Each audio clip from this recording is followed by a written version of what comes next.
خاطر ما كانش فيها فلنا لهنا عنده الحق.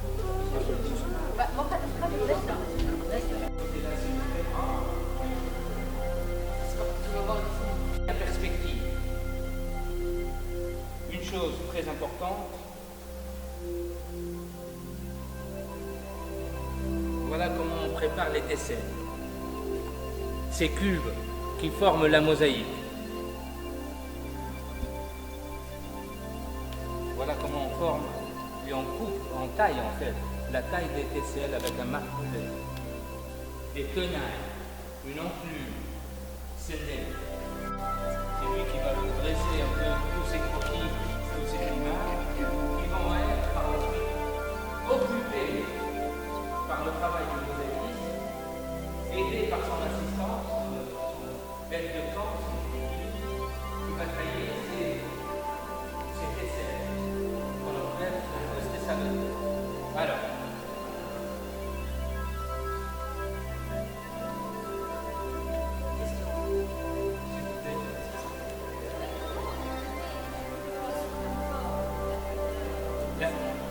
la question porte sur la coloration uniforme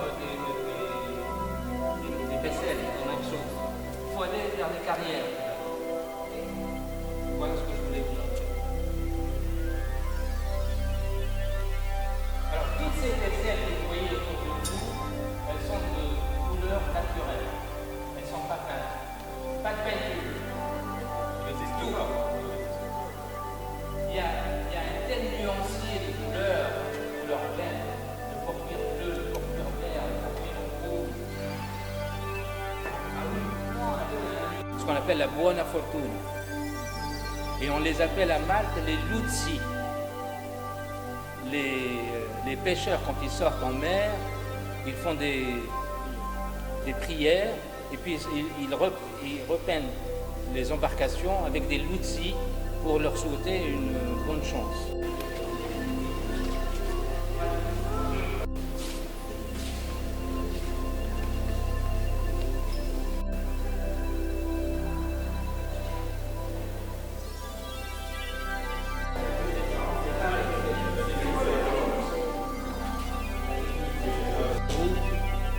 L'itinéraire supposé d'Ulysse. Il y a eu plusieurs versions. Je ne vais pas vous dire que c'est l'essentiel de l'itinéraire, mais c'est l'itinéraire supposé d'Ulysse.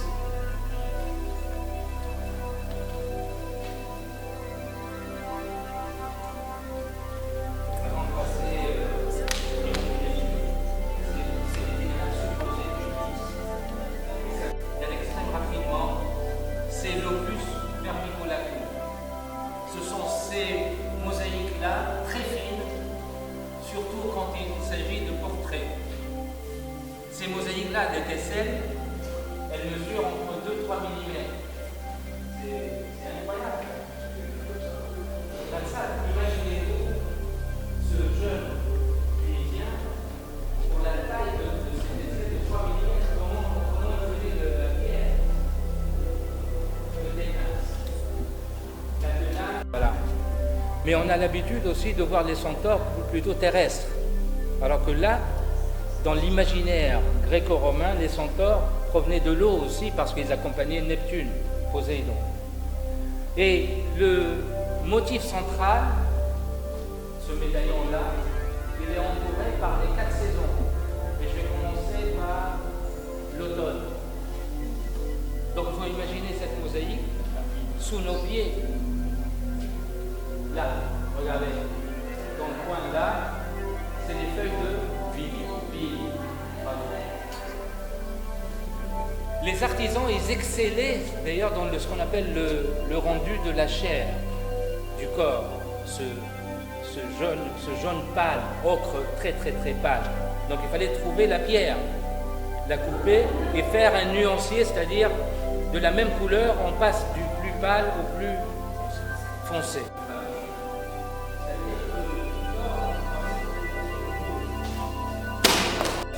Pas pour dénigrer le mot lui-même, mais le plat de celui-là. Eux, ils vivaient dans des bidonvilles, ils vivaient dans des mappalias, donc un peu de foin, mais il n'y avait pas de mosaïque. Les mosaïques mosaïques étaient toujours dans les palais, parce qu'on pouvait se permettre de loger les artistes, les artisans pendant des semaines. En morceaux. Mais je vais vous expliquer.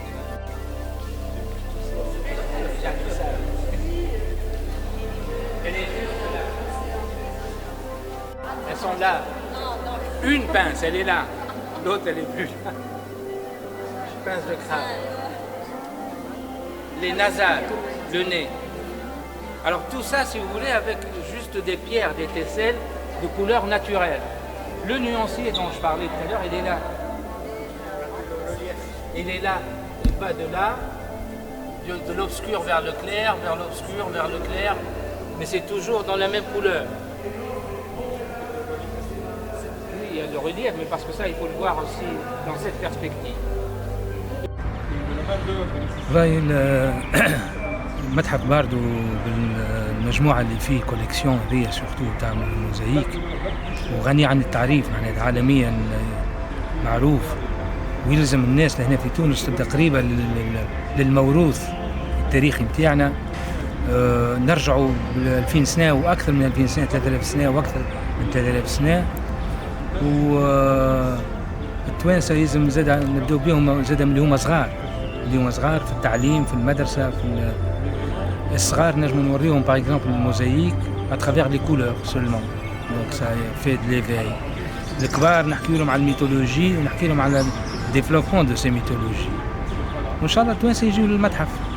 سي اكسيسيبل لتونس سي اكسيسيبل المتحف هكا ولا مش صعيب؟ لي اكسيسيبل وي اكسيسيبل سورتو كل نهار حد كل نهار حد بلاش للتوانسة ودعم الثقافة نتاعنا ومحلول مدى 7 ساعات كل يوم 3 ساعات الصباح 4 ساعات العشية. تري بيل كوليكسيون. ميرسي كارتاجينا. ميرسي كارتاجينا. انا تبي انتم يعطيك الصحة.